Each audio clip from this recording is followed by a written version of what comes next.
기도하시겠습니다. 여호와의 말씀이 내게 임하여 이르시되 인자야 너는 내 민족에게 말하여 이르라. 가령 내가 칼을 한 땅에 임하게 한다 하자. 그 땅 백성이 자기들 가운데의 하나를 택하여 파수꾼을 삼은 그 사람이 그 땅에 칼이 임함을 보고 나팔을 불어 백성에게 경고하되 그들이 나팔 소리를 듣고도 정신 차리지 아니하므로 그 임하는 칼에 제거함을 당하면 그 피가 자기의 머리로 돌아갈 것이라. 그가 경고를 받았던들 자기 생명을 보존하였을 것이나 나팔 소리를 듣고도 경고를 받지 아니하였으니 그 피가 자기에게로 돌아가리라. 그러나 칼이 임함을 파수꾼이 보고도 나팔을 불지 아니하며 백성에게 경고하지 아니하므로 그 중의 한 사람이 그 임하는 칼에 제거당하면 그는 자기 죄악으로 말미암아 제거되리니와 그 죄는 내가 파수꾼의 손에서 찾으리라. 인자야 내가 너를 이스라엘 족속의 파수꾼으로 삼음이 이와 같으니라. 그런즉 너는 내 입의 말을 듣고 나를 대신하여 그들에게 경고할지어다. 가령 내가 악인에게 이르기를 악인아 너는 반드시 죽으리라 하였다 하자. 내가 그 악인에게 말로 경고하여 그의 길에서 떠나게 하지 아니하면 그 악인은 자기 죄악으로 말미암아 죽으려니와 내가 그의 피를 내 손에서 찾으리라. 그러나 너는 악인에게 경고하여 돌이켜 그의 길에서 떠나라고 하되 그가 돌이켜 그의 길에서 떠나지 아니하면 그는 자기 죄악으로 말미암아 죽으려니와 너는 내 생명을 보전하리라. 그런즉 인자야 너는 이스라엘 족속에게 이르기를 너희가 말하여 이르되 우리의 허물과 죄가 이미 우리에게 있어 우리로 그 가운데에서 쇠퇴하게 하니 어찌 능히 살리오 하라. 너는 그들에게 말하라. 주 여호와의 말씀이니라. 나의 삶을 두고 맹세하노니 나는 악인이 죽는 것을 기뻐하지 아니하고 악인이 그의 길에서 돌이켜 떠나 사는 것을 기뻐하노라. 이스라엘 족속아 돌이키고 돌이키라. 너희 악한 길에서 떠나라. 어찌 죽고자 하느냐 하셨다 하라. 인자야 너는 내 민족에게 이르기를 의인이 범죄하는 날에는 그 공의가 구원하지 못할 것이요 악인이 돌이켜 그 악에서 떠나는 날에는 그 악이 그를 엎드러뜨리지 못할 것인즉 의인이 범죄하는 날에는 그 의로 말미암아 살지 못하리라. 가령 내가 의인에게 말하기를 너는 살리라 하였다 하자. 그가 그 공의를 스스로 믿고 죄악을 행하면 그 모든 의로운 행위가 하나도 기억되지 아니하리니 그가 그 지은 죄악으로 말미암아 곧 그 안에서 죽으리라. 가령 내가 악인에게 말하기를 너는 죽으리라 하였다 하자. 그가 돌이켜 자기의 죄에서 떠나서 정의와 공의로 행하여 저당물을 도로 주며 강탈한 물건을 돌려보내고 생명의 물례를 지켜 행하여 죄악을 범하지 아니하면 그가 반드시 살고 죽지 아니할지라. 그가 본래 범한 모든 죄가 기억되지 아니하리니 그가 반드시 살리라. 이는 정의와 공의를 행하였음이라 하라. 아멘.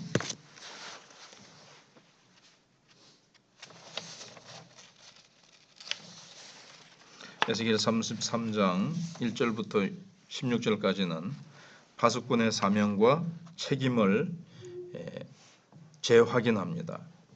앞부분에서 하나님께서 에스겔을 파수꾼으로 세우는 내용이 아주 많이 앞쪽으로 에스겔서가 시작된 지 얼마 안 돼서 하나님께서 에스겔을 파수꾼으로 부르시죠.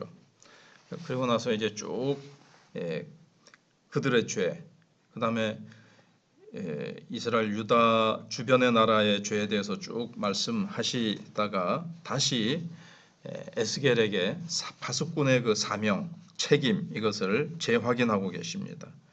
하나님의 공의와 그 다음에 개인의 회개의 중요성을 강조하고 있는 내용입니다. 그리고 이제 지금까지 심판의 내용을 쭉 얘기하다가 33장에서 뭔가 좀 내용이 좀 전환되죠. 그래서 1절로 6절에서는 파수꾼의 비유를 합니다.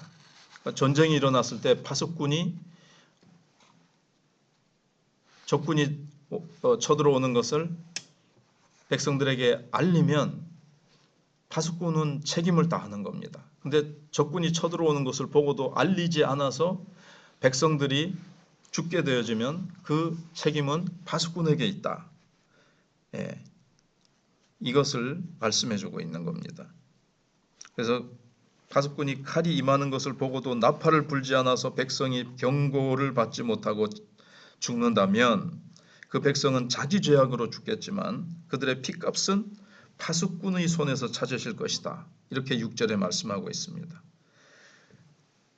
그리고 이제 7절로 9절에서는 하나님은 에스겔을 이스라엘의 영적인 파수꾼으로 삼으셨습니다. 에스겔의 임무는 하나님의 말씀을 듣고 이스라엘 백성에게 경고하는 겁니다. 7절입니다. 그래서 악인에 대한 경고인데 에스겔이 악인에게 경고하여 그들의 악한 길에서 떠나게 하지 않으면 악인의 핏값은 에스겔에게 돌아갑니다. 경고 안 하면 그렇게 핏값이 에스겔에게 돌아간다는 거죠. 그 다음에 에스겔이 악인에게 돌이키라고 경고했는데도 그가 떠나지 않으면 악인은 자기 죄악으로 죽을 것이고 에스겔은 자신의 생명을 보존하게 될 것이다. 9절에 그렇게 말씀하고 있습니다. 이 구절들은 선지자 혹은 오늘날도 영적 지도자가 하나님의 말씀을 선포하는 이 중요성을 말씀하고 있는 겁니다. 영적 지도자들은 백성들에게 영적으로 잘못되어 나가고 있는 것들을 경고해 줘야 됩니다. 그 말씀을 듣는 백성들 또는 뭐 어느 교회 성도들이 그 듣고 나서 그 반응하는 것은 돌이키면 좋겠고 돌이키지 않는다 하더라도 경고했으면 파수꾼의 책임은 다한 거예요. 지도자는 하나님의 말씀을 전할 것을 전했으면 책임을 다한 것입니다. 듣는 자들의 반응과 상관없이 경고를 전달하는 행위 자체가 중요하다는 거죠. 받아들이지 않으면 어떡하지 그러면서 뭐 전하지 않는다거나 그렇게 할 필요 없이 전하기만 하면 됩니다. 듣고 돌이키면 듣는 자들이 사는 것이고 돌이키지 않으면 듣고도 돌이키지 않으면 그들이 이제 죽는 거죠. 심판을 당하게 되는 겁니다. 그리고 이제 10절로 16절에서 하나님의 공의와 구원의 길이 나옵니다.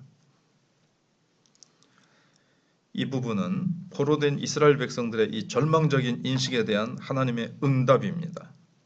앞에서 이스라엘 백성들이 이제 좀 절망적인 그런 상태가 됐었죠. 하나님께서 마지막으로 막 경고한 내용을 우리가 생각해 봤습니다. 에스겔의 아내가 죽는다든가 이런 것들을 통해서 하나님께서 마지막 경고를 하셨습니다. 그럼에도 불구하고 구원의 조건이 회개에 있음을 분명히 하시는 이제 선언입니다. 회개하면 돌이키면 산다. 이걸 이제 하나님이 말씀하시는 거죠. 10절에서는 백성들은 자신들의 허물과 죄가 너무 커서 그 죄악 가운데 쇠퇴하게 되었으니 어찌 능히 살리오 이러면서 절망에 빠졌습니다. 그러니까 그들은 과거의 죄 때문에 미래의 소망이 없다고 그렇게 생각을 하는 겁니다. 그러나 하나님의 마음은 어떻습니까? 11절에서 하나님의 응답은 매우 간절하고 강력했습니다. 주 여호와께서는 나의 삶을 두고 맹세하노니 나는 악인이 죽는 것을 기뻐하지 아니하고 악인이 그의 길에서 돌이켜 떠나 사는 것을 기뻐하노라 이렇게 선언하십니다. 지금이라도 돌이키면 된다. 언제라도 돌이키면 된다. 절망이라는 것은 없다. 나 여호와는 언제든지 악인이 돌이켜 회개하고 살아나는 것을 원하지 나는 심판에서 그냥 막 사라지는 것을 멸절시키는 것이 나의 진정한 뜻은 아니라는 겁니다. 물론 하나님의 공의가 있어서 회개하지 않으면 멸망당할 수밖에 없죠. 하나님은 공의의 하나님이니까. 그러나 공의의 하나님이라 하실지라도 회개하면 하나님께서는 살아난다. 이것을 말씀하시는 겁니다. 그래서 12절로 16절에서 말씀하시는 것은 개인의 현재적인 책임과 공의를 말씀하십니다. 여기 내용은 뭔가 하면 과거의 선행, 과거의 악행 어떻게 보면 필요 없다는 거예요. 현재가 중요하다는 거예요. 과거에 어떠한 죄를 지었다 할지라도 현재 돌이키고 현재 의롭게 살겠노라고 하나님께 돌아오면 그는 산다는 겁니다. 그러나 과거에 아무리 착하게 살았어도 현재 그 모든 것을 다 팽개쳐버리고 하나님을 거부하고 말씀을 거부하고 경고하라는 돌이키라는 경고를 무시하면 과거의 선행은 필요 없다는 겁니다. 즉 현재가 중요하다는 거죠. 왜냐하면 이스라엘 백성들이 과거의 죄로 말미암아 지금 절망하고 있기 때문에, 혹은 어떤 사람은 과거에 자기가 말씀대로 의롭게 살았다 할지라도 현재 다시 그 사람은 거꾸로 돌이켜서 악으로 행하고 있다면 그것도 그 사람은 또 망할 거라는 겁니다. 그래서 현재가 중요하다. 과거에 붙잡히지 말아라 하는 것을 말씀하고 있습니다. 그러면서 14절부터 보면 악인이 회개하는 모습이 나오죠. 악인이라 할지라도 그의 죄에서 돌이켜 정의와 공의를 행하면, 예를 들어서 저당물을 돌려주고 강탈한 물건을 돌려보내는 등 그가 본래 범한 모든 죄가 기억되지 아니하고 반드시 살게 된다는 겁니다. 회개하기만 하면 하나님은 동이소에서 먼 것처럼 그 죄악을 깊은 바다에 던지신 것 같이 하나님은 기억도 아니하신다 하는 겁니다. 그래서 하나님의 공의는 과거의 시점을 기준으로 해서 행하시는 것이 아니고 현재를 시점으로 해서 하나님께서 순종하느냐, 회개하고 순종하느냐, 돌이키느냐, 이것을 따라서 결정된다는 것을 우리가 기억하고, 우리 하나님 앞에서는 회개하면 언제든지 하나님이 살려주시고 복 주시고 새롭게 하시는 은혜가 있다는 것을, 그 은혜의 하나님이시라는 것을 우리가 늘 기억해야 되겠습니다. 그리고 우리에게는 파수꾼의 책임이 있습니다.